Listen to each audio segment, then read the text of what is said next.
Tojās tumšie ziemas vakari, pats redz ārā vairs nav tik gaišs, kā gribētos, tāpēc paņem lūdzu uz ziemu normālu aparātu. Pietiks braukāt ar tiem priekšpiedziņas golfiem.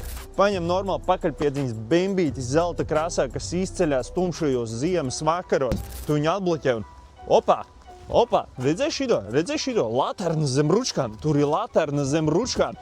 Tas ir, lai tu zini, kuru ručku paraut, lai ziema būtu interesantāk. Salons bez manis ir 0 vērts, bet tagad tas jau ir superīgs salons.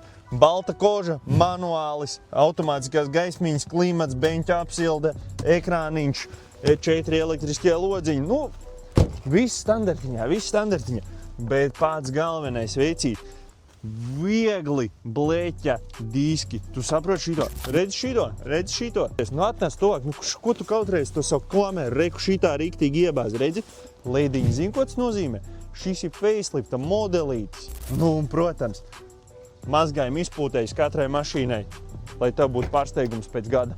Kā šitais strādā? Strādā gan stikls, strādā gan bagažnieks. Reti kurā bembī šitais vispār darbojās. Šitie eņģelīši spīdēs naktī, ja? Visu šito skaistumu, šito rudenīgi zeltīto E91, to var atrast pie mums Rīga Višķiela 14. Nāc ciemos!